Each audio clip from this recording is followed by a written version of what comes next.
I forgot to say hello to you. Hey, Jose. Mary's saying hi over here. If I was a tuna with eyes of red, I'd swim to the ocean and I'd find a gas. Ooh, I want to move. You snuck up here. Friend.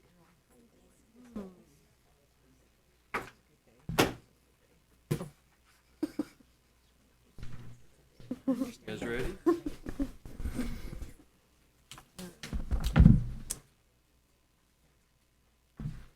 We'll go ahead and call the meeting to order at 6:30 PM. Dr. Mendenborough, someone for the Pledge of Allegiance. Stand. Salute. Pledge. I pledge allegiance to the flag of the United States of America and to the republic for which it stands, one nation under God, indivisible, with liberty and justice for all. Born and unborn. Moving on to the roll call. Julie Beechner Taus. Here. Joe Marcano. Here. Mary Little. Jose Gonzalez Jr. Here. Lori Eskew. Here. James Robinson. Here. Lori Cisneros. Here. Lejea Austin Turner. Thank you. Moving on to the adoption of the agenda. Is there a motion to adopt the agenda? So moved. Is there a second? Motion second. All those in favor? Aye. Any opposed? Any abstentions? Agenda is adopted. Moving on to an approval of the minutes from the regular board meeting held on February 10th, 2026. Is there a motion? Motion. Is there a second? Second. Motion and second. Any discussion? All those in favor? Aye. Aye. Any opposed? Any abstentions? Minutes are approved. Moving on to 1.6, approval of the minutes from the board study session held on February 24th, 2026. Is there a motion? So moved. Is there a second? Second. Any discussion? All those in favor? Aye. Aye. Any opposed? Any abstentions? Those minutes are approved. Moving on to public comment. We have, is it 5 members? Yes. 6 in total. Will Wynn.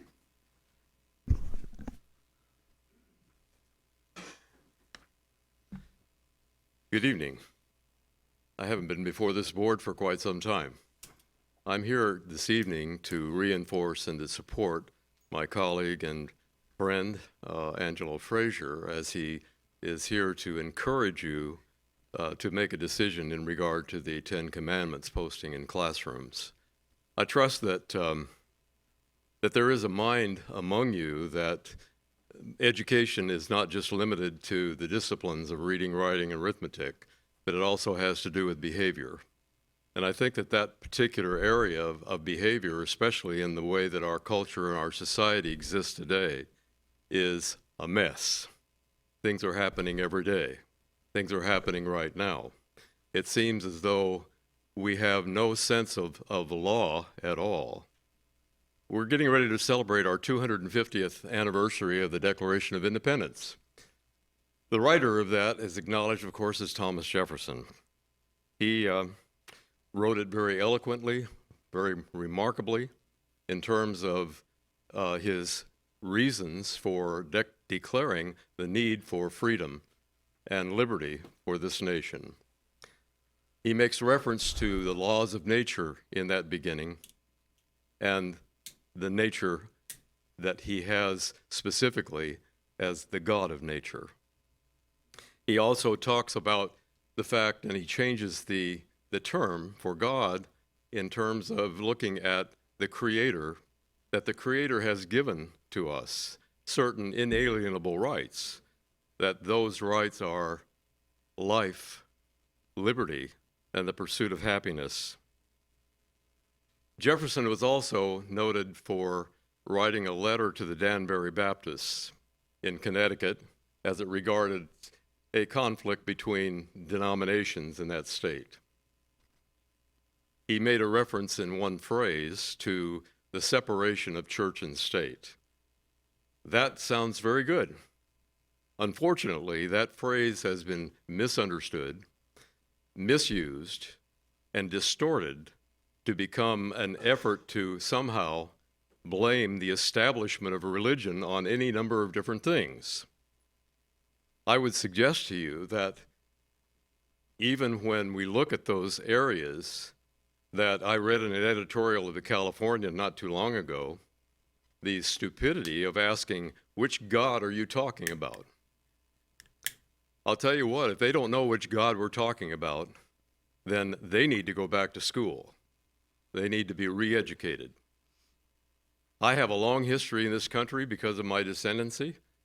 I descend from Richard Warren, one of the people that came over on the Mayflower, and is the 12th signer of the Mayflower Compact. I have a lot of these things greatly at heart. Looks like I'm out of time. I just want to say very quickly that I'm concerned that we, again, are misunderstanding the idea of separation of church and state and the Establishment Clause. I want to be sure that we're not doing what I think ACLU is trying to do and other organizations. That is not to understand the separation of church and state, but they're trying to project a separation of God and America. Thank you, I thank you for your attention. Thank you. Joanna Kendrick.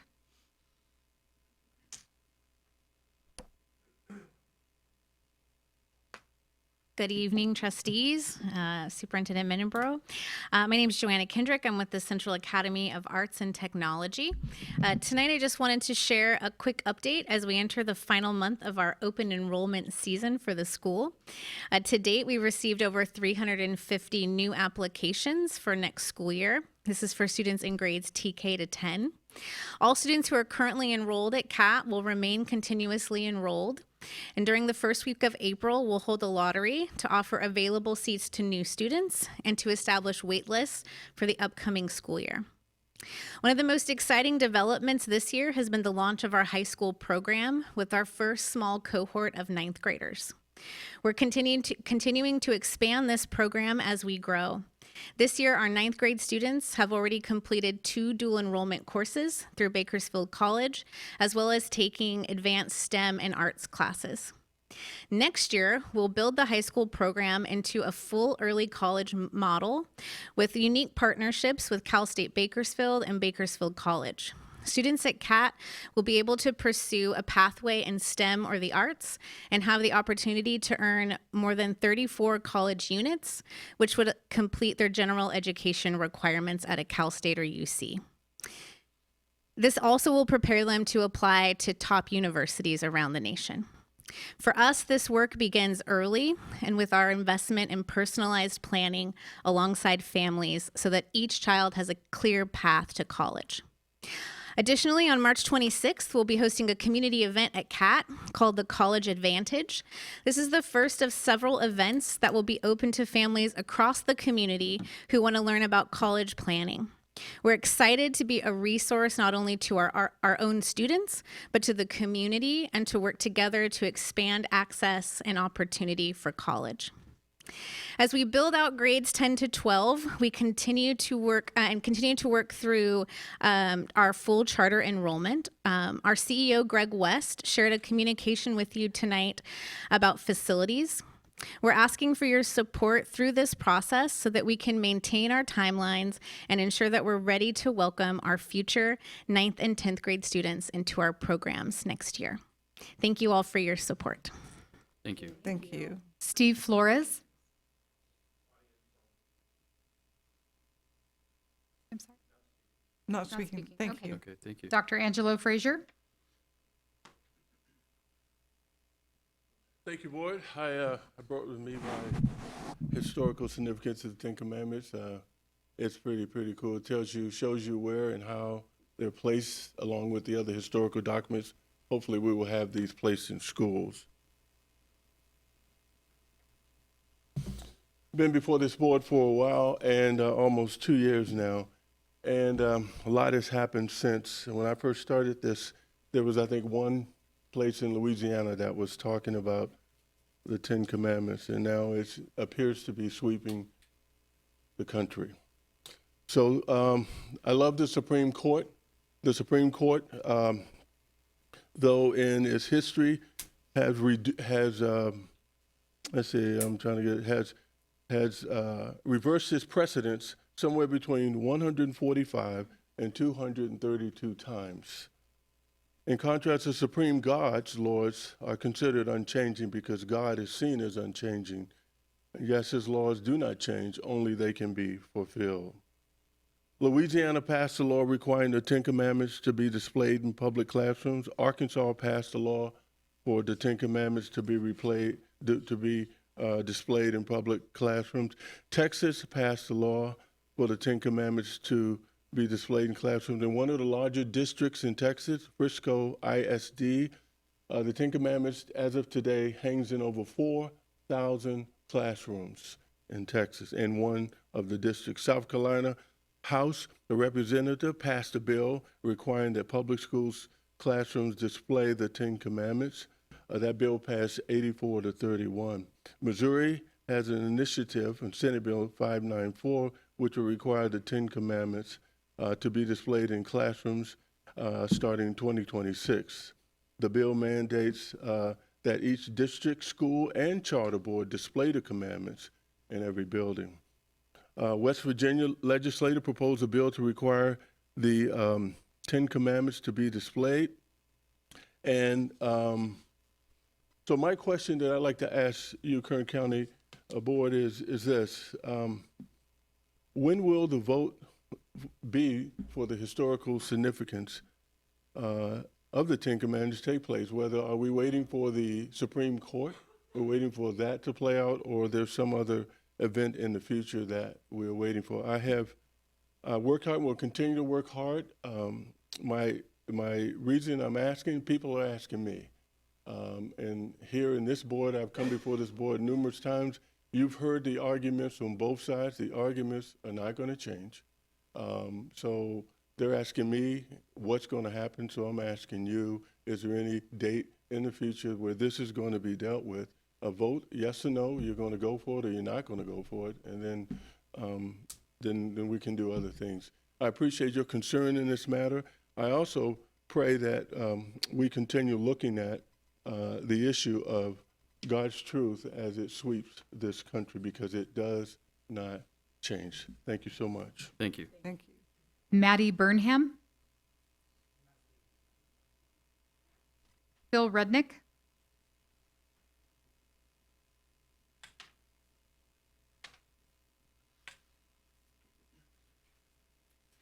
Good evening, board members, and thank you for serving our community the way that you do. I'm here for a couple of reasons, one of which is to thank you and the superintendent and the many schools that my company, the Airport Valet Express, has been serving for the last several years, helping the schools meet their out-of-town commitments. In addition, I happen to be privileged to have a large acreage, large by 30 acres, up in the middle of the Sierra Forest.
Thank you, sir. Thank you for your comments. Ellen Schaffhauser.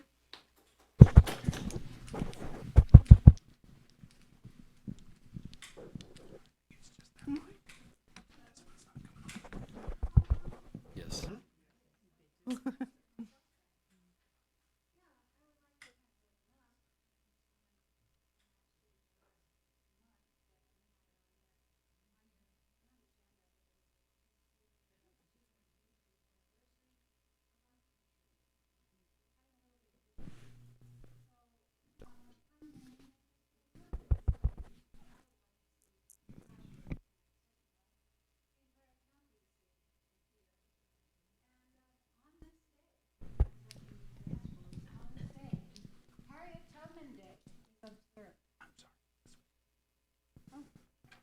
Get you a new mic. This one's louder. See, I knew something was That there. much Now I can hear better. myself. Thank you. Harriet Tubman Day is observed annually on March 10th, the anniversary of her death in 1913, to honor the iconic American abolitionist, Underground Railroad conductor, and Civil War spy and scout. There's much more to say about her. Of course, many of you know about her, but I would hate to see that particular history, Black history, as well as women's history, lost and not mentioned at all in our schools. So I hope that continues. And there's one other thing I'd like to speak about, and that's about the revised Board Policy 9250. That's the one that deals with your pay. Is that correct? All right, I got the number right. I'm all for it. In fact, I was astounded being a teacher at one time that you only got paid $80. Of course, you do get insurance and all. But I was just astounded that that's all you got. And I really would like to see it raised even higher than what was proposed. And why is that? Because You guys are cracking me up. what was that? What was that? You guys are cracking me up. Well, I'm serious about this. And it's that your job is extremely important, as you know. That's why you're up there. I don't get paid to be here, but I feel I'm pretty important in order to be up here and coming down all the way from Kern River Valley in order to be here.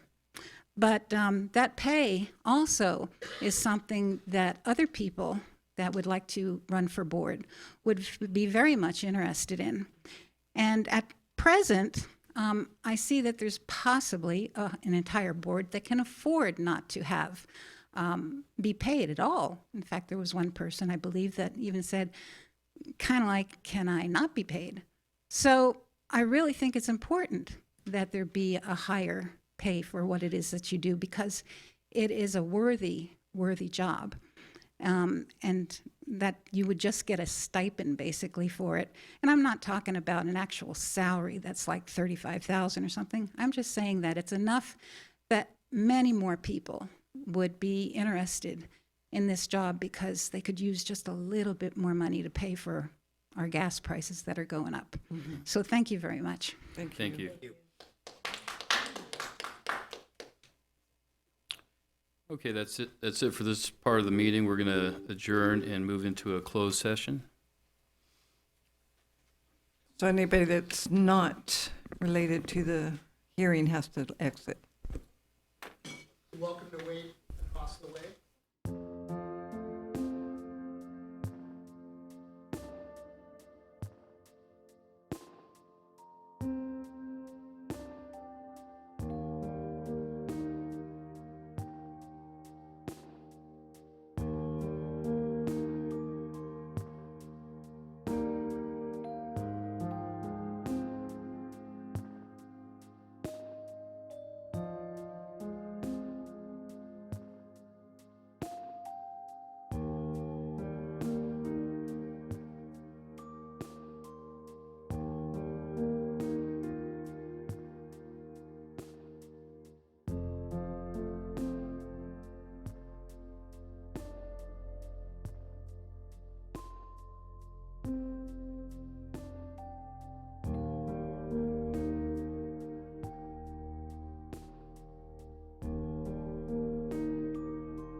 All right, we're back in session. We're going to move on to informational item 4.1, presentation, STEAM Yard by Dr. Cole Sampson, Assistant Superintendent of Curriculum and Instruction. All right, good evening, members of the board, Dr. Minderbrew. My name is Cole Sampson. I'm the Assistant Superintendent of Curriculum and Instruction. Last time I was before you, I got to share some of our professional learning opportunities across our division. Tonight, I'm here to highlight our STEAM for Kern program. So I wanted to start, the map did not show up well, but I want to start off with a little did you know that it's on your side, it is. On this side, it's not so much, but that Kern County is the 4th in the nation for STEM jobs. And so it is a collective responsibility for us, in the education field, our district, our county, to really be thinking about how are we preparing our youth to step into those jobs that are there today, as well as all of those jobs that will be there 10 years from now that haven't even been thought about yet. So in that, we have our STEAM for Kern program. So 2 years ago, we rebranded from Science for Kern, which had been a long staple for 10 years, to our STEAM for Kern program. Under this umbrella, we operate a number of offerings for our local districts. We offer STEAM camps, we have a lending library, a number of student events, professional learning opportunities, as well as our STEAM Yard, which is almost a year from its grand opening. The STEAM Yard is located right next door to the Larry Ryder building downtown. It was, we'll get here, the before and after here. It used to be the Curriculum Resource Center for teachers. So for about 15, 20 years, it served as a place where teachers would go. They had resources, they had computers set up, they had all the die cuts in there. But over the years, folks stopped going in there. A lot of that because of crickets. It was cheaper to buy it on Amazon, the time and savings, so it had less and less use. And so because of that, we made the decision to repurpose the space and create the STEAM Yard. And so I'm going to play that video, and Anthony, I might need help blowing it up when it gets there.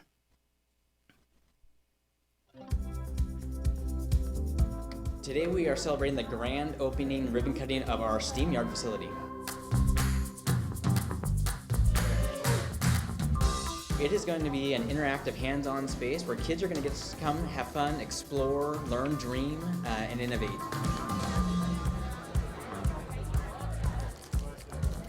We have maker spaces for 3rd through 8th grade. We also have a maker space for TK through 2nd grade.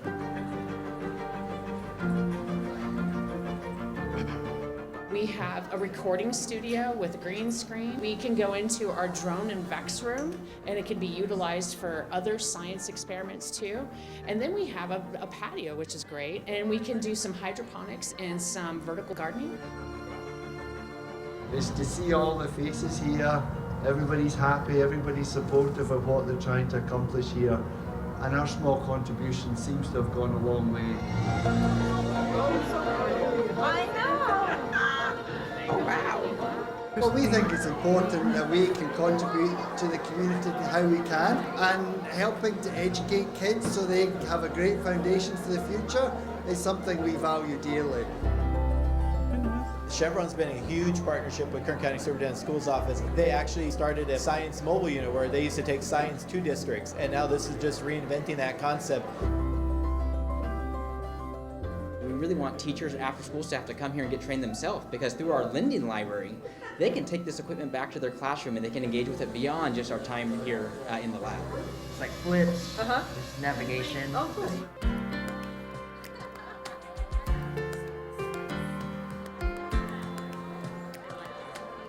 We saw the excitement in the adults. They wish they had it when they were kids. I can only imagine students who've seen this, seen it through video, now they get to see this in reality.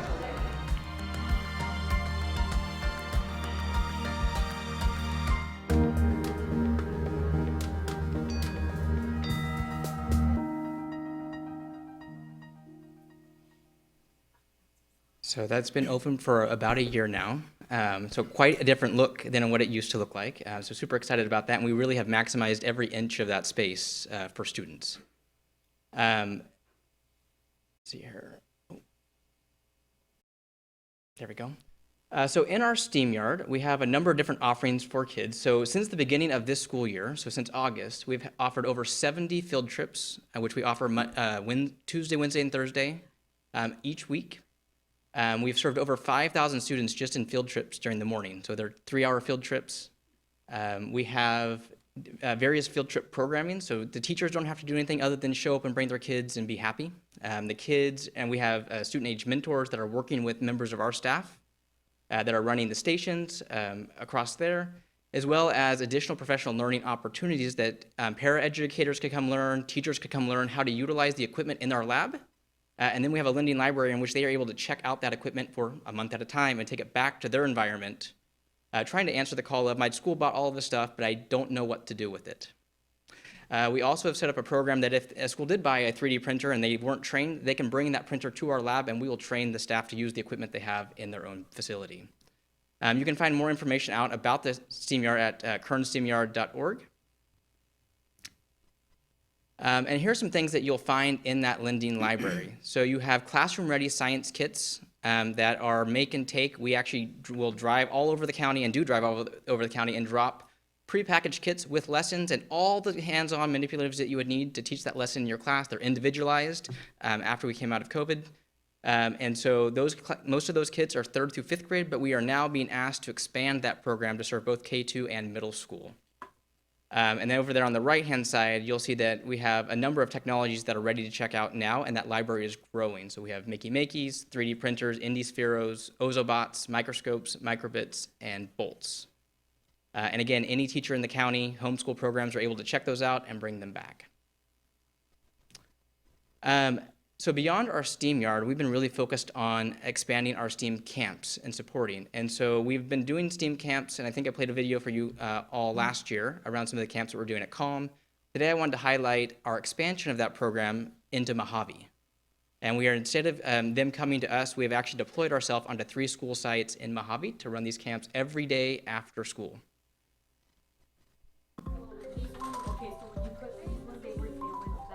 This is to bring STEAM to these students out here in East Kern. We come to the site and we give them these enrichment activities after school. With the small groups like this, they have more hands-on experience. They are able to trial and error. A lot of these kids get frustrated because they want to do it right the first time, and that's not what this is about. It's very important, not just for the growth mindset to instill that in them, but it's also important for them to become curious.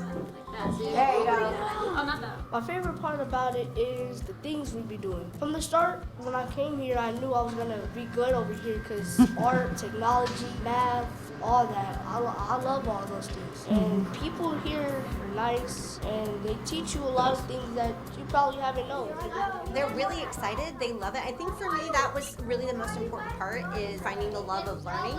You know, so many of our kids here that I've talked to who are in the program, just they love coming. Hopefully what that does is it fosters that love for all of these subjects that would translate into their classroom. Oh, did it go the other way? Being so far away from Bakersfield, a lot of opportunities for our kiddos were being passed up. So I think being able to have this partnership with KCSOS, bring this experience and this enrichment program for our students is great and it's wonderful. We started the partnership in the summertime and we wanted to continue that partnership with our whole school district. Well, ever since I first started, I really like everything that they do, like electronics and stuff. It's just so fun. I love it. So just make sure when you get here that you don't connect these two, because they're 2 separate examples. Some of these mentors have the experience. There's a few with degrees. Some of them haven't worked with kids, so you're starting to see them come alive with excitement, and it's a really cool thing to witness. You turned it up because you let go. Honestly, it was a mentorship right after high school, so it was very convenient for me, but it made me really like it. I used to want to do business, but now I want to continue with child development. And I noticed it's really good for the kids too. Like out here in Mojave, they don't get much opportunities, so I feel like them having this as an after-school program allows them to learn rather than just be babysat in a sense. I grew up on Edwards Air Force Base, and I picked up this job. I fell in love with it, and I'm going to be going back to Fresno State to complete my last year, and I will be becoming an elementary school teacher. So that's all because of this job. I think it's really cool that there is something for everyone here. Whether their strengths are more creative or if their strengths are more analytical, it's really cool to watch them all grow.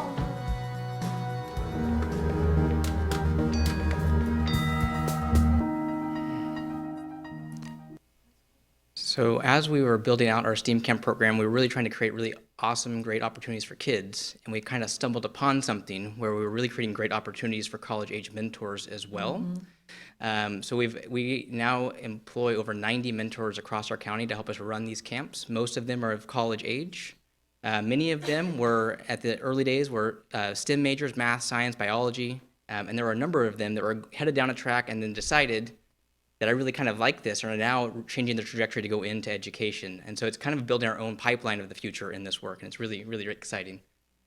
So far this year, to date, we've had over 200 days of after-school camps across our county. We are operating on 5 sites.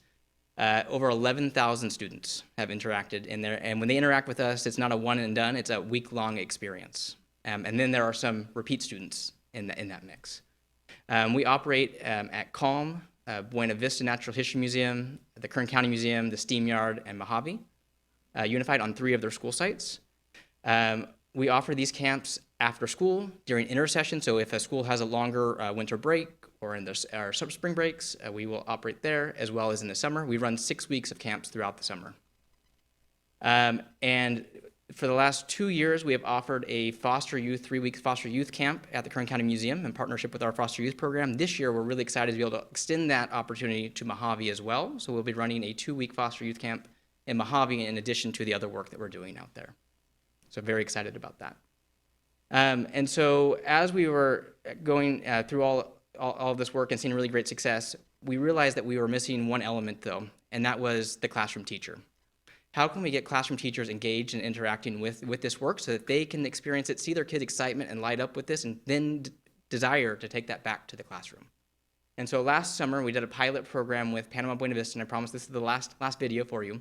But we did a pilot program with Panama Buena Vista and their science teachers, and brought them into the STEAM Camp experience and mixed professional learning with STEAM Camp. And so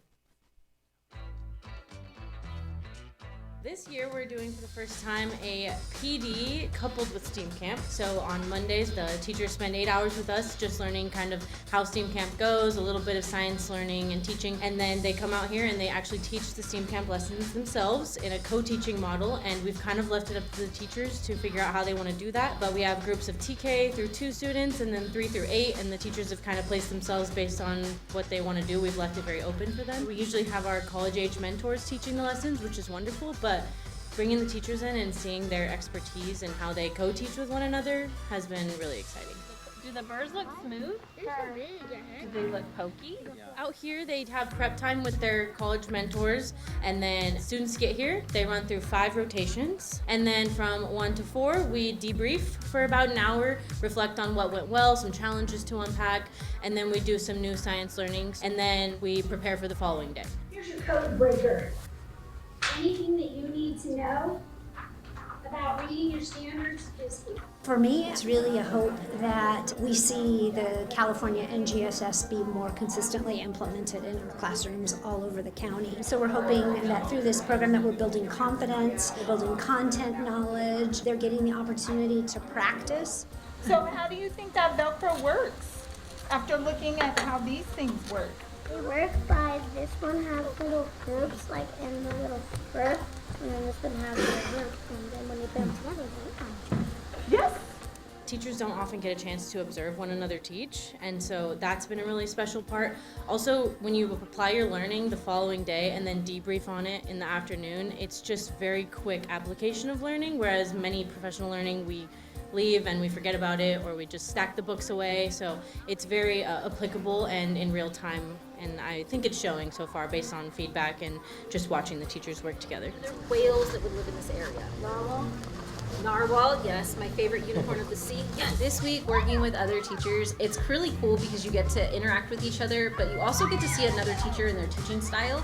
And so you get to see how they interact with kids, and you get to also learn from teachers. And so we all get to have the opportunity to like lesson happening, but we're still helping with each other and the kids. And so it's really a lot of fun. Getting the insight from like actually talking to the teachers, getting like their tips or whatever. Some of them have been here for a while and they know a little bit about everything about every kid. It does help. They know a little bit more than us. Sometimes we know a little bit more than them. We kind of just feed off each other. It's been a real good synergy.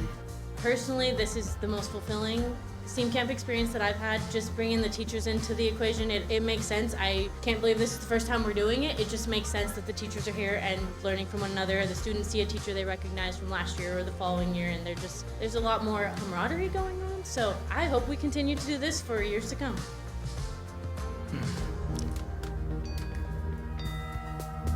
And so because of that program last year, we ran for 6 weeks, it was so successful, and the teachers were saying some of the best PD experience that they have had was being out there with kids, having that immediate feedback and taking it to action. We are working now, and this year we're going to be offering the 6 weeks of science, but also expanding to offer 6 weeks of math, and that 6 weeks math camp will be at Cal State Bakersfield this year. And so really excited to be able to offer more opportunities like that to educators across our county.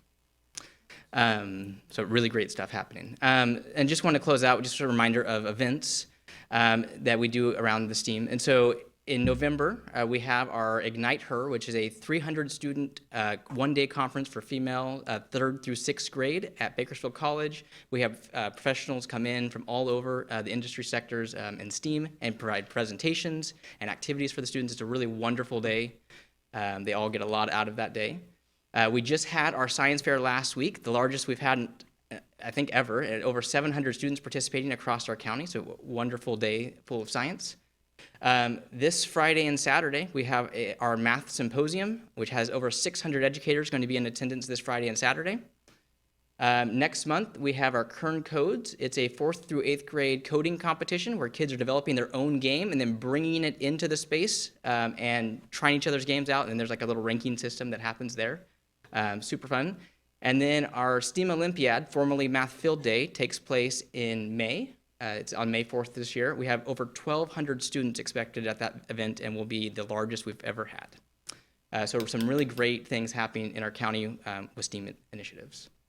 And with that, let's just say thank you and take any questions that you may have. I have a couple of questions. So we're 4th in the nation. That is fabulous. Kern County is a leader in that, and I'm proud to say that we are. So thank you for that.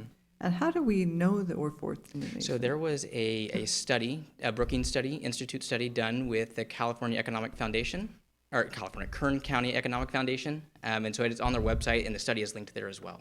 And I cited that for you. And is this program all over the United States now? Which the STEM program. So like the program that we're running? Right. So we're 4th in the nation. Oh, as far as like jobs available. Okay. Yeah. So I wanted to clarify that. Yeah, sorry.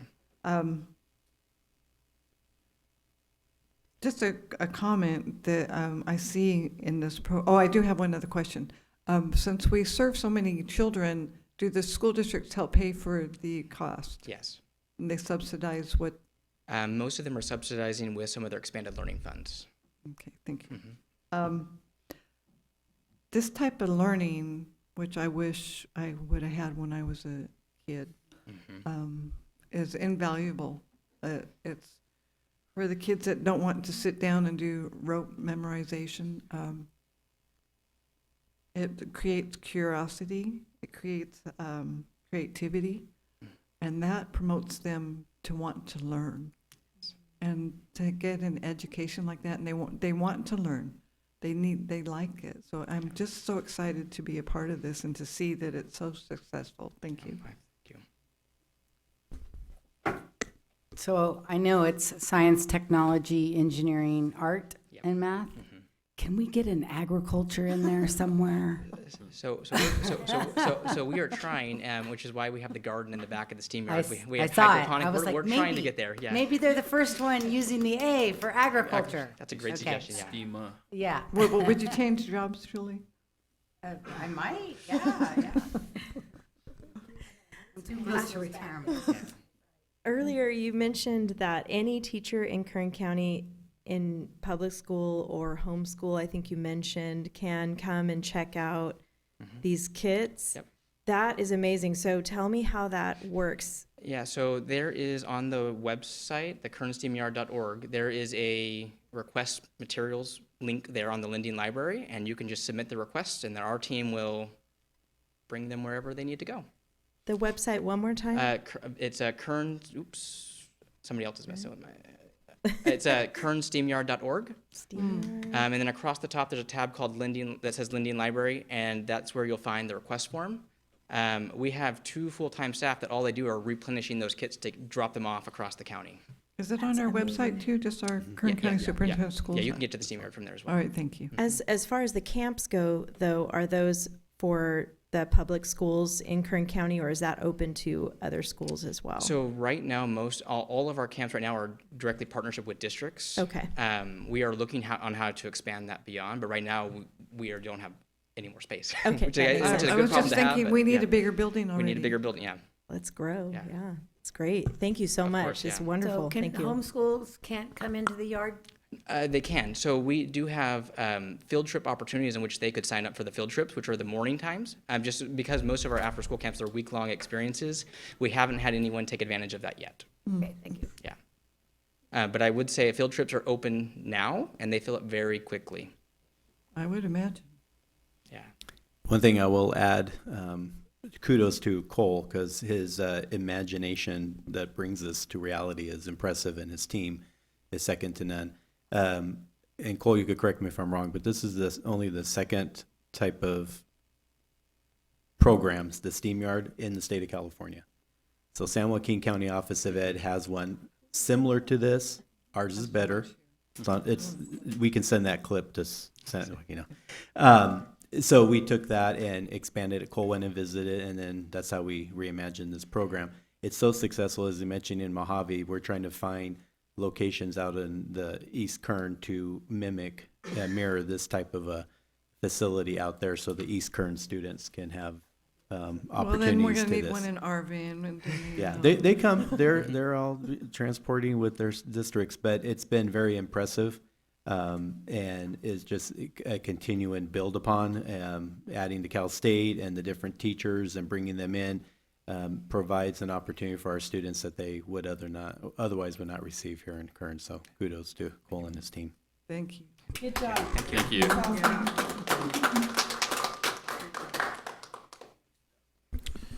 Okay, moving Great on presentation. Thank you. Moving on to 5.11, consent agenda, approval of graduation Motion. diplomas. Is there a second? Second. Motion and second. Any discussion? All those in favor? Aye. Aye. Any opposed? Any abstentions? Motion passes. Moving on to 5.2, general business. 5.2.1, accept and file second interim report. So moved. We have You gotta hear it first. Guess there's John a Medina's here presentation. to report out the interim. Darn, I was hoping to get by with that. Here we go, Jim. All right, good evening, board. We're going to be covering our second interim budget. So again, this is our second mid-year financial review that we're required to do per the regulations of the state of California.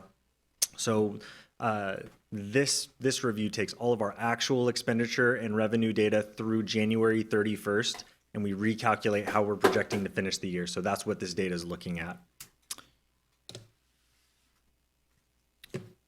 So looking at revenues first, we have our LCFF sources. We're projecting an increase of $222,853, and that's due to an increase to our alternative education average daily attendance. So we're seeing an uptick of about 10 from where we were initially projecting last time we spoke back in December. So our daily attendance has risen that much? Correct. It is volatile, but it's now 10 greater than what we were originally projecting. Our federal revenue is projected to increase by $1.2 million. So our assumptions related to title funding and AmeriCorps funding, now that those funding sources have actually come in, we've now updated those projections. So $1.2 million there. And other state revenue is increased by 6.2, almost $6.3 million. So there's three primary reasons for that. We have our K-16 grant that, again, was a state grant that was awarded a couple of years ago, but we earn it as we go. And so now that those dollars are flowing in, they're being recognized. And that's $4 million of the 6. We were also awarded a Math Professional Learning Partnerships grant, which is we were selected to be a leader, and that's what Dr. Sampson's helped leading that entire program. Really kudos to him, but we've received now $2 million of that grant, and so that makes the other 2. And the last bit is a $250,000 career technical education grant that's now recognized in our budget. So a lot of good things happening there. And lastly, for our local revenue, increasing by $1.6 million. A lot of those are new revenues related to Dr. Sampson's STEAM Yard has been a big recipient. We have teacher induction program that is continuing to generate revenue through their program. as well as our field trips programs over at our bus yard, as well as additional FICMAT dollars that are coming in through as they do professional learning, as well as job studies is what they call them. So dollars received through there, totaling 1.6, but overall an increase of $9.3 million since we last spoke in December. Do you have any questions on any of those items? Okay. So in terms of expenditures, again, for the most part, we're seeing increase in expenditures commensurate with the revenues that we're receiving, with a couple caveats I'll get into. The alternative education budget, so I've broken them down by our functional areas. So alternative education, their overall budget's decreasing by $24,000, which is essentially budget dust, but we've now gotten to the point in the year where there are some budget lines we just see, oh, we're probably not going to spend that much, so they've just been adjusted downward. Same for special education and SELPA. Again, $181 million budget. We've increased their budgets by about $45,000. So essentially budget dust, but we'll continue to monitor throughout the end of the year and adjust if needed. Administrative activities. So these are all the activities related to our JPA functions, and they're primarily schools legal service, CISC, and FICMAT. So those are the entities that we serve as the administrative agent for. We're projecting a $618,000 increase in expenditures there. So if you recall, primarily it's due to FICMAT. If you recall, they're receiving additional revenue through jobs. Well, they spend dollars on consultants and travel and things like that. So we're increasing their expenditures to align with those increased revenues. John, can you explain what FICMAT is? Yes. So FICMAT is a state agency that was created back in 1991, and they're the Fiscal Crisis and Management Assistance Team, and their entire reason for being is to address fiscal crisis at the state level. Back in 1991 or slightly before, they held an RFP to see which county office would hold the administrative authority over FICMAT, and we were selected through that RFP process. And it's been a mutually beneficial relationship. Again, they report to Dr. Mendebaru, but we have a very highly collaborative relationship, and we're able to receive information that maybe some other county offices might not receive as quickly.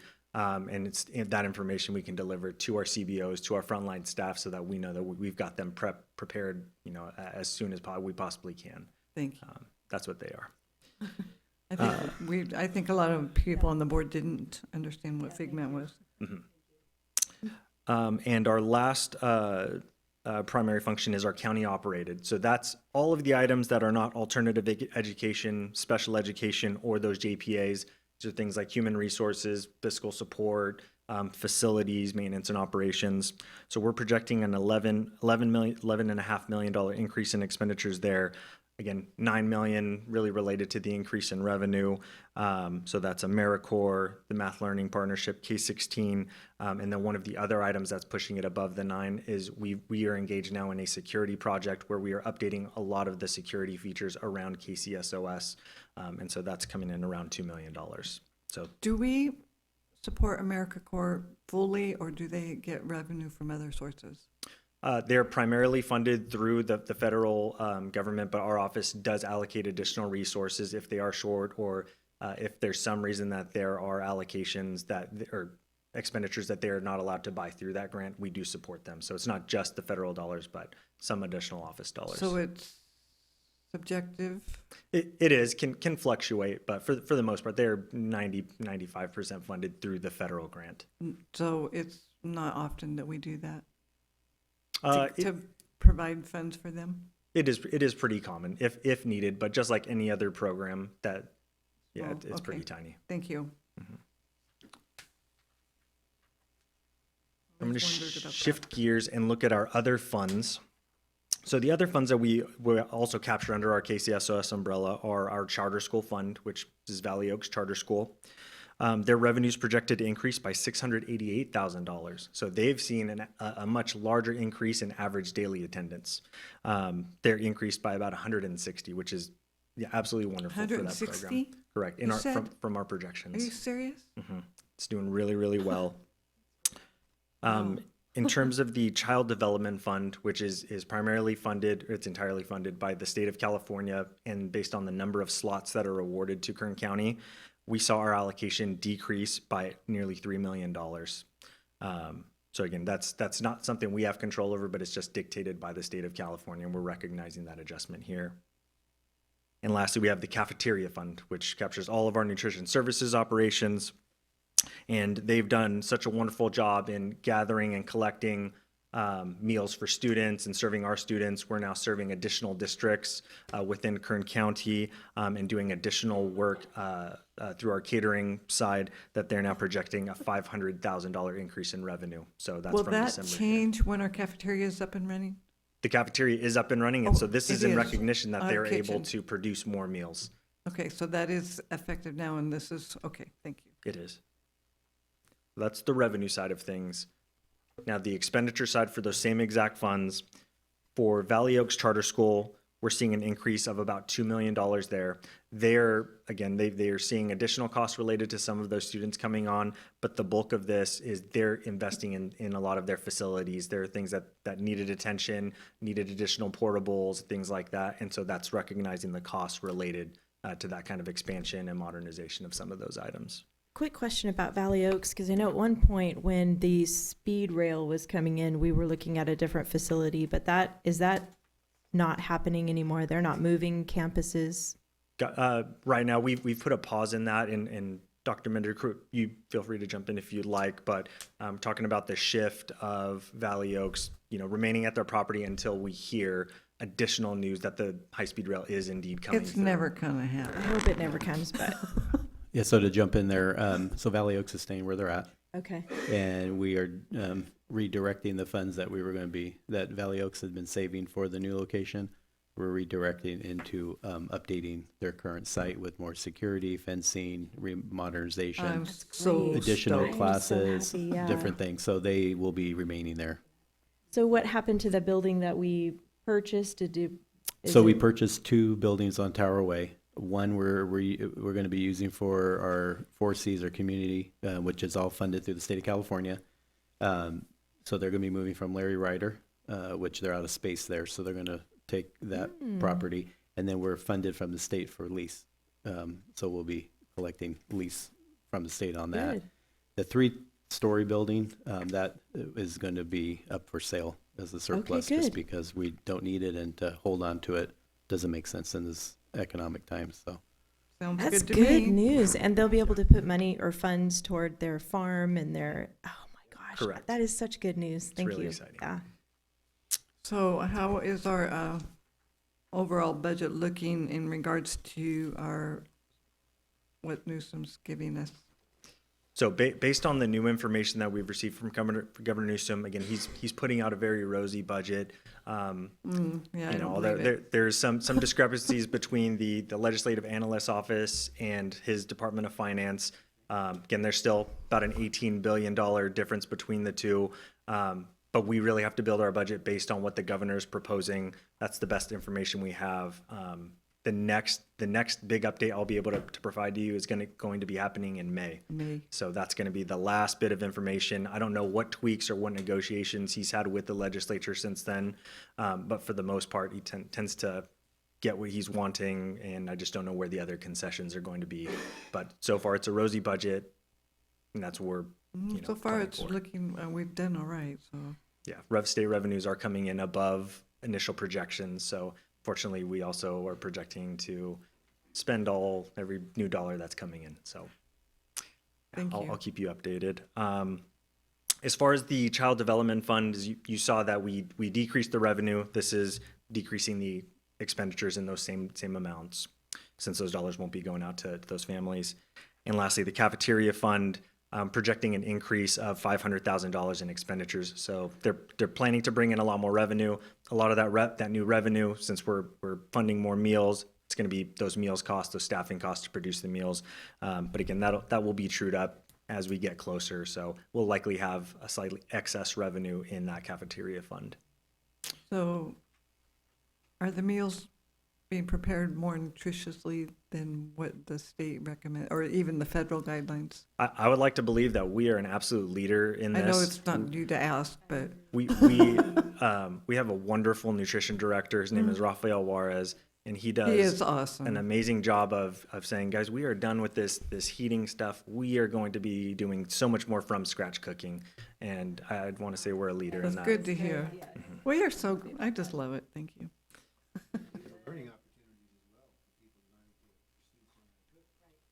I agree.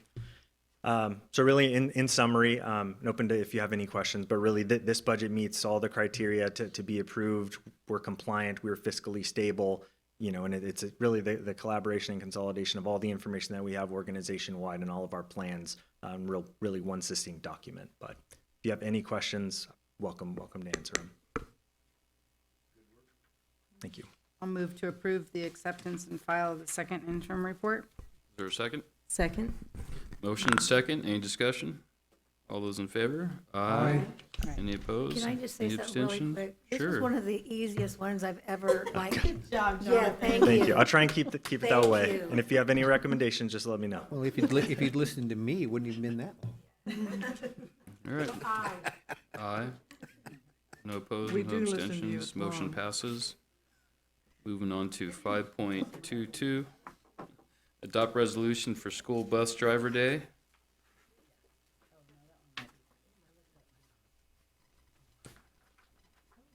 Are we talking about it or just going, are we voting? Oh, I move. Bring it back. Yeah, that's the bus rodeo. Is that coming too? The bus rodeo will be coming, yeah, we have that annual. This is a resolution just to honor all the bus drivers. Yes, amen to Absolutely. that. Okay. We love you, bus drivers out there. We have a motion. So We have- moved. We have a second. We have two motions. Probably have 2 seconds. I got that one first, Trustee Robinson. Okay, thank you. Okay. All those in favor? Aye. Aye. Any opposed? Any abstentions? Motion passes. I'd like to just say a note that, again, our school bus drivers continually offer great services to our students, and you don't hear any bad reports about our school bus drivers, and they do an awesome job transporting our kids thousands of miles every day. So, Would you like to read the resolution? do you want me to read it? Sure. Oh, It's where in the is it? packet. It's in the back.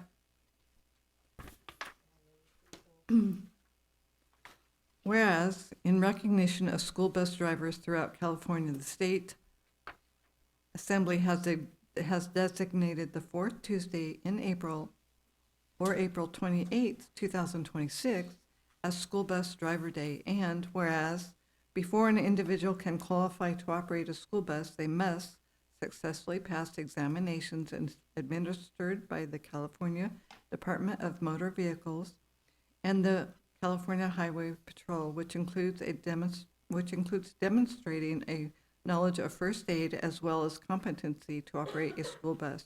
And whereas the county superintendent has staff of 57 professional school bus drivers who collectively drive more than 2 million miles each year transporting students with special needs. That's amazing.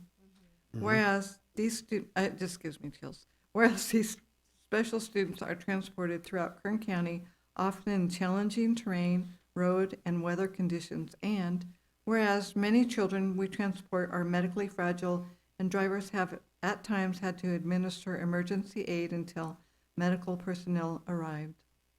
Amazing. And whereas despite these considerable okay, I'm gonna cry. I'm a crybaby if you guys don't know. Considerable challenges.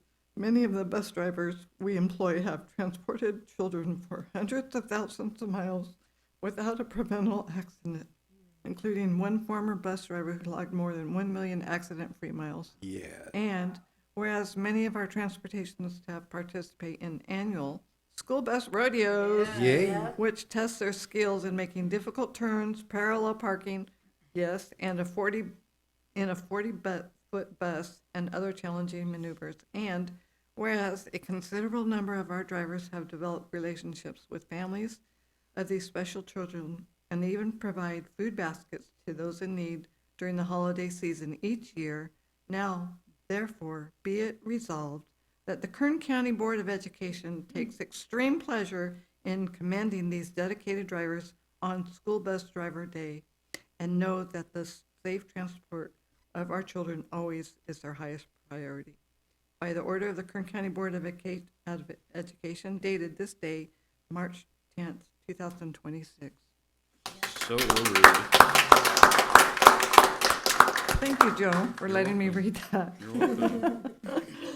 Okay, moving on to 5.2.3, consideration and possible adoption of revised board policy 9250. You guys have the revision in your packet. Is there a motion to adopt the revised board policy? I'll make a motion. Is there a second? All those in favor? Aye. Any opposed? Any abstentions?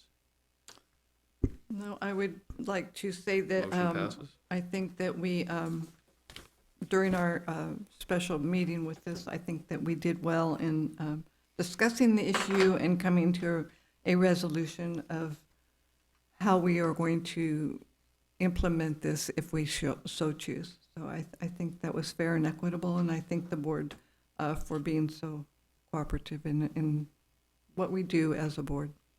I agree, and it puts us in compliance with Education Code 1090. It's also going to increase the number of candidates who are going to want to compete for these positions as we go along. So that's also a good thing. So, some people who couldn't now can. Right, and I think it puts us at par with other districts, because we're not in inferior districts, so we should be comparable in pay. There's nothing further on that. We'll go ahead and move on to 6.1. Members of the board will report on various topics. We'll start to my left with Jose. Do you have anything to report? Only that I went to a school board meeting last month, one in my area, and they voted for a new superintendent, and a lot of, well, I'll say over half of the people there were opposed to his naming. I brought it up to Dr. Vandenborough, and he said that, because I heard one of the board members mention that according to the school's legal, so I thought that school's legal from here had input, which they did, but the board, and also there was a superintendent search conducted by this office, and according to that, 3 candidates that were well qualified were presented to the board, and yet they chose this particular candidate who had been demoted, principal and director or something else. I personally am aware that he talks down to people at the board who are not in past to the board who are opposed to a particular agenda, and I know that he picked on one person about 8 years ago, that if he would have known her, he would have decided not to pick on that person. But neither here nor there, he is now the principal at Vineland.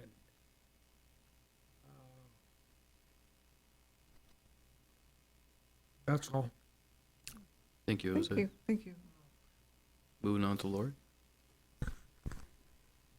I had the pleasure to attend the spring trustee dinner that was hosted by CTech, which is the Career Technical Education Center in Bakersfield. It was awesome. We heard the Arvin High Mariachi Band they were on point. It was so fun. Their outfits and their enthusiasm was contagious. And then we heard from a panel of 7 students who were called ambassadors of different programs at CTech, and each one spoke with such maturity and confidence while they shared their experiences at CTech. It was so inspiring, and it just, as a teacher and a mom myself, just warms my heart to see kids put their all into something that they believe in, and just to see them thrive like that is just exciting to see. So that was so fun. And then I don't want to take away everybody's comments though, but I think we all kind of attended a bunch of stuff in the last couple of weeks, so I'll leave it at that one. But I enjoyed seeing Dr. Mendeborough receive a very special award. I'll let somebody else talk about that one. And then I have some exciting news about parental rights in California on March 2nd. And I've been talking about this for years. Like, I think I first brought it up in 2022 when I got elected. Actually 23, I guess, after I got sworn in. But anyway, it's the case called Marabelli v. Bonta, which is our Attorney General for California. The United States Supreme Court temporarily blocked California policies that allowed schools to keep a student's gender transition secret from parents, saying parents actually have the constitutional right to be informed. The case goes back to the Ninth Circuit Court of Appeals. And I'll keep you posted on the outcome. In the meantime, as of now, California schools are now required to inform parents if their child requests to change their gender while at school. It's a huge win for parental rights. And then there's another bill in California, AB 1998, from Assemblymember Leticia Castillo, and she's drafted this bill to define sex in state civil rights laws as biological sex, removing the definition of gendered identity from the language, and to allow school bathrooms and locker rooms to be separated based on biological sex definition. So that is not being voted on yet, but that's on the floor to be discussed. And there's another opportunity for students K through 8th grade to participate in another competition for America's 250th anniversary. This is so cool. Everybody's catching on to this celebration, number one, but then to provide opportunities for students to compete. This is for a bookmark design challenge. So students can go to arts.gov/bookmarks to find out how to enter, and then winners will get their bookmarks printed and distributed to the public at the Great American State Fair, and they will also be invited to go to Washington, D.C. to participate in a literacy event. The deadline to enter your bookmark design is March 31st, so get started drawing. And on that note, because I just love how these writing competitions and art and these bookmarks, I'd like to see if we can put a link on our website for students to come to see what are these competitions and how do they submit their products. It's on there. Is it on our website, a link maybe for these competitions? This one itself? This, or actually there's several that I've been talking about, but to have a place like a hub where if students want to participate in a competition, they would know where to go. If it was school-sponsored, that would be different. Yeah, normally Okay. any link stuff, we'll get them out to districts, and then they will then distribute those to students. But if you want to send it to me, we can. Okay. Yeah. I think it'd be cool just to have a place where, saying something about the anniversary, and then they can click on that and find out, oh, what can I compete? Okay, great. That would be awesome. And I'm excited to hear about CAT Charter. That was a great update on them. Yeah, I've been thinking about them. Did I just steal yours too? No. Oh yeah, no, I'm excited. I'm in total agreement with you. It's exciting. So that was a good decision board on that one. So we're on a better track Amen. with them. So And that's all. Thank you. Thank you. Mary?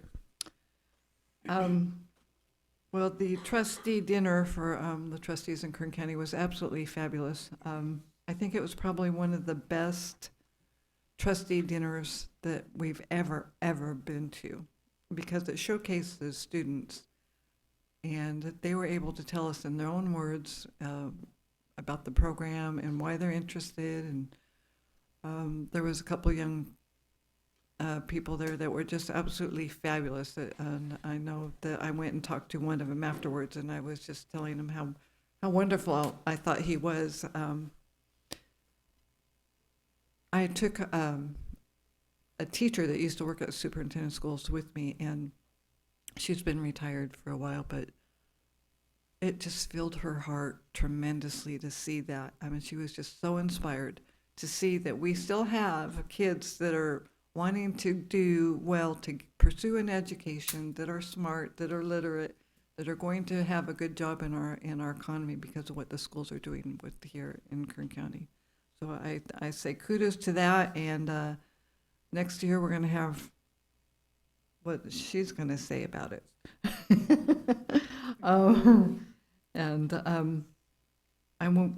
There's a few of us who went to the ACCBE conference up in Modesto. I don't know why it was in Modesto, but we went there. And the speakers when we first got there were Senator Marie Gill and Assemblymember Juan Alanis. I hope I said that right. And they really did support education. We had some great conversations with them. It was really enlightening to hear them. And they also said, if you're interested, come up and see us. Come up and talk to us about your educational needs, because they want to know.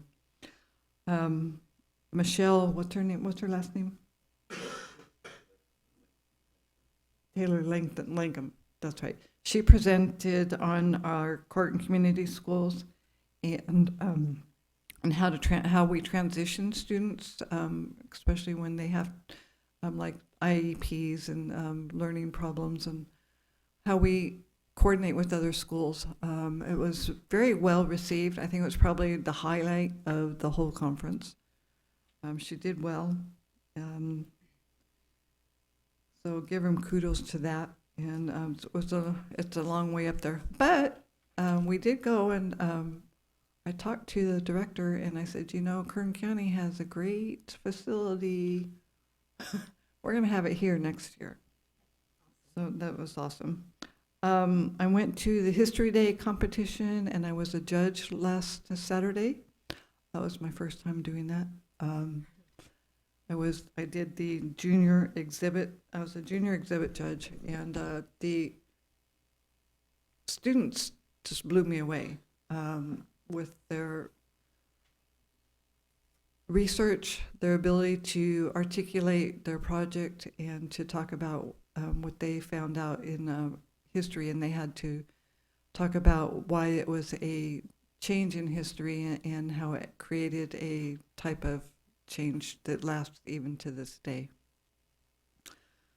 It was very well done. There was a lot of kids there, a lot of parents there, and it was hard to pin down just two contestants that we had to judge, because we judged, I think there was eight entries.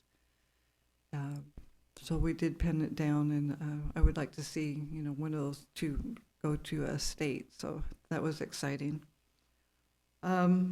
We did go to our Hall of Fame dinner, which Dr. Mendeborough was inducted in, and one reason he received such a loud applause, which was recognized by the speakers there, was because of this one here. Well, she was pretty loud. I can't scream like you do. But it was so exciting. I mean, we were all screaming. We was like, and John gave a great speech. He's very humble. And Judge Selfa, did I say that right? Zelfa, yeah. Selfa, he was inducted as well, and his story was humbling. very, very well done. And Joe gets to work with him, lucky guy.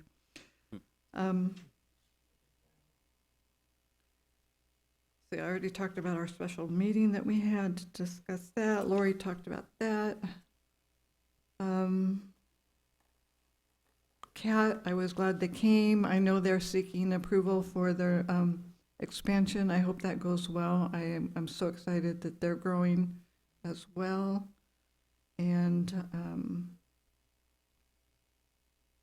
you know, Dr. Frazier comes and asks for when we're going to vote on a new proposal, but we actually have voted on that, and you know, it may come up in the past again, and I don't mind revisiting it at some time, but I'm not sure we're going to do that at this time.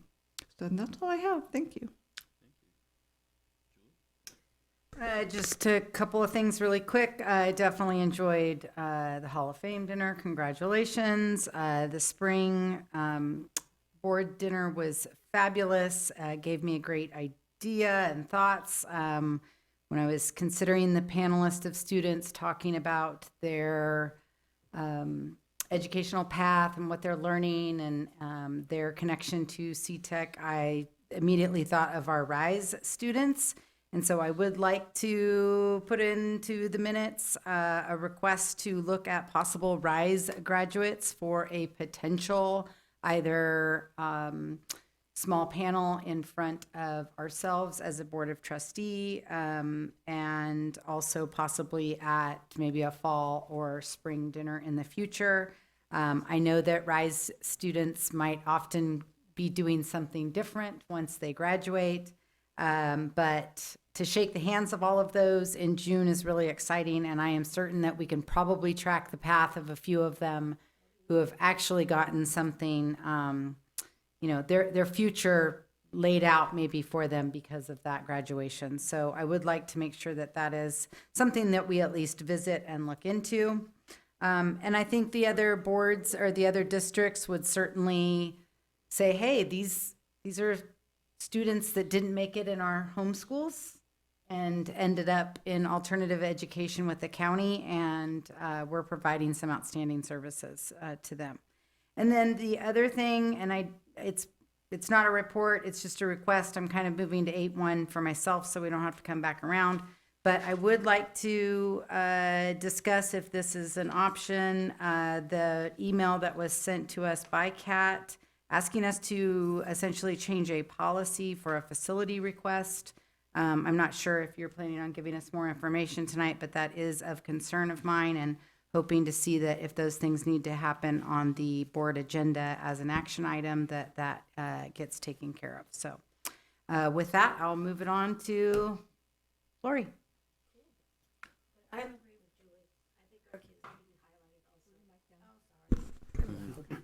Julie. I think our kids need to. end up like this. Sorry. I think our kids need to be highlighted. So I'm in total agreement with Julie on that. Obviously, we were all at the trustee dinner. It was amazing. The mariachi band was just, they need to be hired out. They were great. Kids on the panel were great. My granddaughter did the ROC program for veterinary, and she grooms my dog when I need it. So does all my veterinarian care for me unless it's an emergency.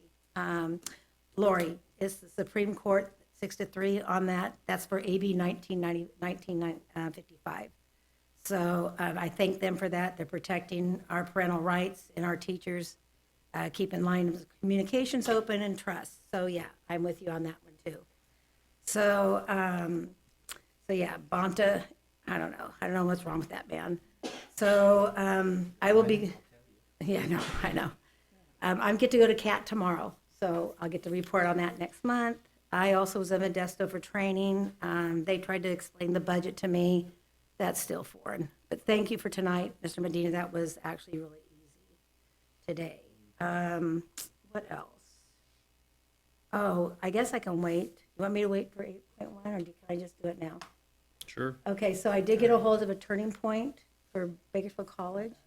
So I was wondering if we can do that next month. Have them do like a 15-minute presentation. Yeah, I'll get with Dr. Menabro and see See if there's room on the agenda. All righty. And then Helen, I would like to thank you for bringing up Miss Tupman. I've done a study on her. We had a lady one time do a little presentation at our church about her. So I did not know today was her day. So I would like to thank you for bringing that up. She is really an amazing lady. If anybody does any study on her, she helped a lot of people with the, getting across and coming in. And she did. She was an amazing lady. So thank you for bringing that up today. I appreciate that. And I think that's it, because I think we were all together a lot this last month. So. And again, congratulations, Dr. Mendeborough. It was an honor to be there and watch you get inducted. Your speech was very humble. Jim. Just for the record, I did show up for Dr. Mendeburow's event. Inside joke. I think after 14 months so far having the opportunity to serve on this board, I know so much more about some of the underpinnings in education here in Kern County, stuff that a lot of people are not aware of. You good folks who show up here, you keep aware of that, but I think that there are a lot of folks that are not aware. If they were, they would probably might go ahead and get a little bit more involved, get their kids more involved. So the question arises, how much more, what else can we do to get the word out on this? So you're going to, one of you said you're going to CAT tomorrow? Oh, specifically for? Just to see it, I haven't seen it. Oh, you're in for a treat. You're in for a real treat. CAT, yeah. Yeah, the Central Academy of Arts and Technology is one. The STEAM program I heard about tonight from the good doctor, that was also amazing. CTEC, been to a couple of events at CTEC, and again, these are incredible operations. They really and truly are. This is all the proof of the work that is actually happening through the superintendent of schools. Leaders in Life, they're having their convention this Thursday, which I'm going to attend. I even got a T-shirt, as most of us did. And AB 1955, I was going to mention something about that because I was very, very happy to hear that too. But I was very happy to hear that that the Supreme Court did rule in that favor, in favor of that. Oh, here goes. What the heck? From Psalm number 1, Blessed is the man that walketh not in the counsel of the ungodly, nor standeth in the way of sinners, nor sitteth in the seat of the scornful. But his delight is in the law of the Lord, and in his law doth he meditate day and night. And he shall be like a tree planted by the rivers of water, that bringeth forth his fruit in his season. His leaf also shall not wither, and whatsoever he doeth shall prosper. That doesn't sound like a vengeful God to me. The God that I've come to know is a gentle, loving, caring God. He'll rebuke you when you get out of line, but he is not an enemy of anybody except the evil. I don't believe that anybody that shows up here is evil, not one bit. I believe they all have some of the best intentions ever, and they're taking the opportunity to go ahead and speak their mind. That's another joyful thing about having a forum like this. I bring this up only because Dr. Frazier was in once again asking the board about when there was going to be a vote on whether or not we would put the Ten Commandments in the public area along with other historical documents in the schools. I don't know if people still look at that as a threat of some kind. We had Mr. Rudnick come up tonight and suggest that what we do is go ahead and put in the 613 rules in the first 5 books, right, of the Old Testament. 613 rules. Leviticus. In Leviticus. Yeah, it's that would be a bit. It would certainly be a learning experience for a lot of kids if they were to try and read through them. That'd be a lot of text to go ahead and work through. But I would suggest to a lot of folks who are opposed to the Ten Commandments and the other historical documents, take a look at them. I mean, really and truly consider them. And see what good you find in there.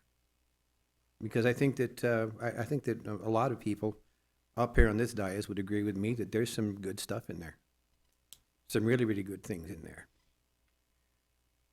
I don't think the Ten Commandments are going to be going away. I think that they're here to stay. And I think that ultimately the disposition of them in our schools is going to prevail. And I believe it will be a good thing, and I believe that with all my heart. So, Mr. Marcano, we're going to talk about this again, I hope. I hope this isn't going to be stymied. I'm not calling you out or anything on it, but I know it's been something that's been talked about before, but I think it needs to be revisited. And I would certainly go ahead and welcome more of the robust conversation that people are wanting to have with this, and I would just ask them before they come in to object that they look at it objectively. Really take the time to go ahead and read it. Other than that, I've got nothing else to offer than I'm honored to be part of this board and to work with these fine people. Thank you, James. Since it's a fresh topic of 10 Commandments, it's important to note that Dr. Frazier brought up jurisdictions outside of California that passed these laws. Arkansas, Louisiana, Texas, West Virginia entertaining a bill. I don't mind bringing it up again when there's a change in our state law. And maybe there will be, I don't know. But congratulations, Dr. Mendeburo, for being inducted into CSUB Hall of Fame. That was an excellent, excellent dinner, very formal. A lot more formal than I thought it would be, but it was a nice event, and your speech was very humbling. It was an honor to be there. Also, I got to see my friend David Zulfa, Judge Zulfa, get inducted, so that was fun to see. I'm glad I was there for that. Now, that Kern High School District CTEC building is quite impressive. Didn't get a chance to go on a tour. For some reason, they forgot about us, Lori, and we're waiting there for a tour for a while. But great dinner. That Arvin Mariachi band, they're so talented. They just all went on solos with their different instruments, and that was a sight to see. I was very, very impressed by those students, and all the students there. Great event. Happy to be a part of that. I have nothing further, so I'll hand it off to you, Doctor. Thank you. I have a couple of items. First off, we have 8 schools who are being recognized for California Distinguished Schools. They're middle and high schools. This is the year for them. The eligibility for the recognition is determined using the metrics from the California School Dashboard, including academic performance, progress for student groups, graduation and college and career readiness outcomes, and school climate indicators. They must also meet rigorous state accountability requirements, including at least 95% of their student body who took and performed on the statewide assessment. So they are Cesar E. Chavez High School from Delano, Delano High School from Delano, El Cajon Elementary School, middle school from the El Cajon Unified School District, Fruitvale Junior High from Fruitvale, Oliver Middle School from Greenfield, McFarland High School Early College from McFarland Unified School District, Stone Creek Junior High from Panama, Buena Vista, and Wasco High School from Wasco Unified School District. So great representation. I think it's one of the larger ones that we've had. Difference with the California Distinguished School than back in the day is they used to have to apply for, but now based on criteria, they would automatically get qualified for it. And so these 8 schools were qualified and they'll be recognized by the state later in the school year. So we just got that 12 o'clock today. So just hot off the press for you. Also want to invite all of you to the Bell Tower Plaza on April 9th. We will be doing a ribbon cutting at 10:30. We sent out the invites. Just wanted to verbally acknowledge you. I'll be there. To come out. We'll give you a tour and everything for that. 9 o'clock?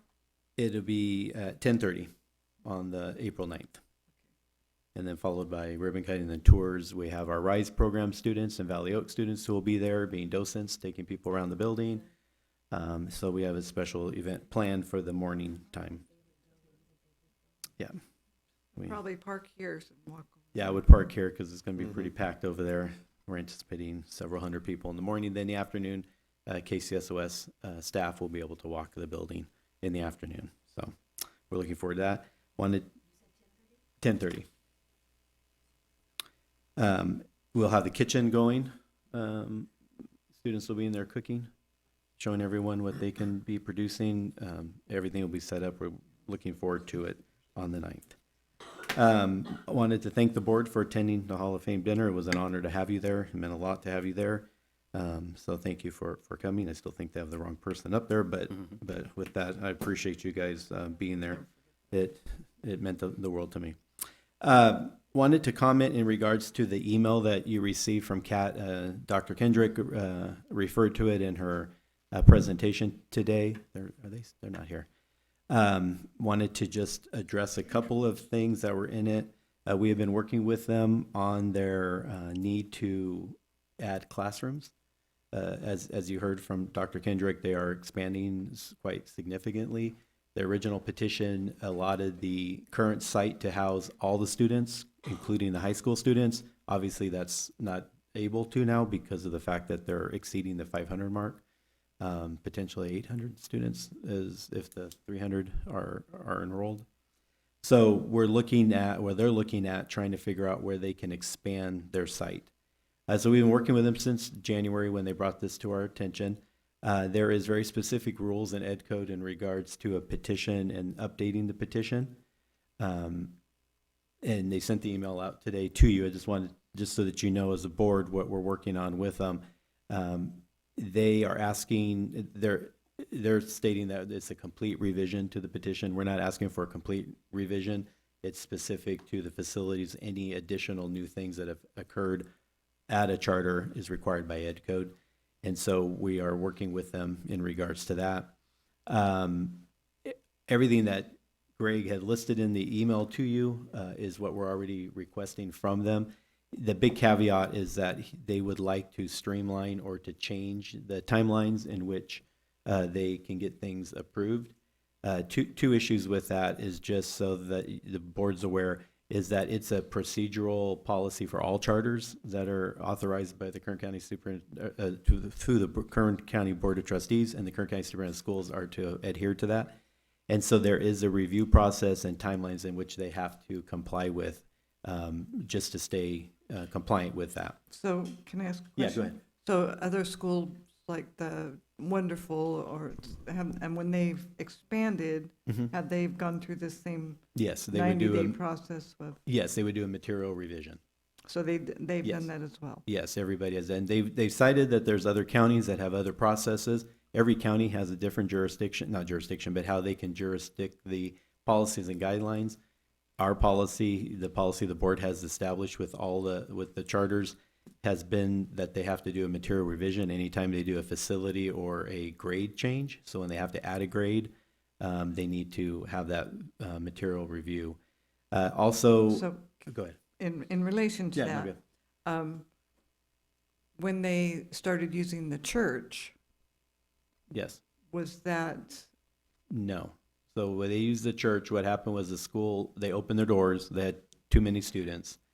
They were using it as a current spot to house the students until they can figure out what their enrollment was going to become. They knew at that time that once they were to establish either staying there as a permanent or finding a new location to house all the students, they would have to go through a material revision at that time. So they're not using the church anymore? They're still using First Presbyterian, and they're planned, and they may stay there, and they're not sure yet. So then they would still need to do the material They would still revision? need it because that would be a new permanent location for the students. Right now, when they open their doors, they did not have enough classroom space for the number of students. So they were using it until they could figure out what they were going to do. Okay. And so they moved over there. Also, anytime there's a material revision or anytime that there's a location change or additional facilities, they have to provide, according to the MOU that they wrote in agreement with the board, that they would have to submit lease agreement, certificate of occupancy, and so forth. Right now, our understanding is they do not have a specific location. They just want to be approved to find a new location, and that's not what the MOU is. They have to identify location, have a lease, have a certificate of occupancy that can house the students, then that's what they turn in with the material review process at that time. And then they would also have to update their safe school plan because the new facilities would be incorporated in that. Although they're still housing everything under the current location, because of the fact that they don't have enough classroom space, they're trying to find other properties near their current location. Either way, there's a different address assigned to those grade levels, so they would have to do a material revision. So although the request sounds normal in a sense that, yeah, we can accommodate, but technically we cannot, because the MOU that they agreed upon with the board is to submit a material review, and that's by ed code, that a grade level change or facility change must warrant a material. So we would follow that process. How does that differentiate? Just to clarify my thinking on Yeah. this, the church was temporary. This high school place is temporary as well. Correct. Their high school is housed right now at their current site. So how are we doing? So we didn't make them do a revision for temporary at the church, correct? Correct, because that was not determined to be a permanent location. It was to be a spot to open their doors and house the students until they can figure out how they can restructure their current site. During the year, they found that they cannot utilize the entire building for students. They have a second floor that cannot have ADA accessibility, so there's no room for students to be housed on that floor. So they have to find now, because of their enrollment continuing to grow, they have to find sites that can accommodate those students. And I understand what you're saying on that. So how is that different from a temporary site that they're wanting to do with the high school right now? Because that would be permanent. What they have now would Okay. be permanent sites. When they opened their doors, they had too many students and they needed a spot, and First Presbyterian said that they can utilize their space, and they entered into agreement. I got you. But we did not expect it to be permanent, because at that time they were hoping to be able to figure out what they can do at their current site. Thank you. Yeah. And But we're working with them. the building that is right next door, that they said they're going to try to acquire. Yeah, they haven't done anything with the building that's in the middle of the two sites. Mhm. Yeah, they haven't done anything with that building. They have student population in the end building, the last building, and they have some in the front building with the cafeteria and everything. And then they use the TKK is over at First Presbyterian. Or they don't know if they can get that building yet. I'm not sure where they are with the details of that building, but they have been looking around in other locations. And so back in January, when they brought this to our attention, we've been talking to them and working with them in regards to the material review.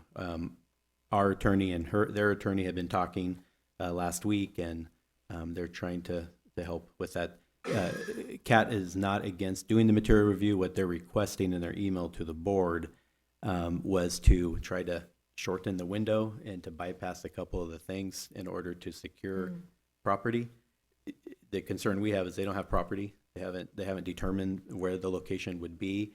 And based on that, they have to update by ed code a lot of the policies they already have in place that they have already written into the MOU with the Board of Trustees. And so what we don't want to do is change or alter those parameters, because you're held liable for all the authorizations with all the charters, and they've all complied according to those Okay. changes. Thank you. Is there a time limit that they have on a temporary facility like the church? Is there a timeline? No, on that? so technically the church, and now that we know that they've been there pretty much the whole year, we should have been asking for, but because we knew they're trying to find another location as more of a permanent to house all of them, we're kind of waiting to see what they were going to be doing. So if they determine that they still need to keep First Pres, then they have to put that in a material Okay. revision, because now that's a permanent site, well, permanent, temporary, whatever they want to call it. It's going to be a site used for a school year.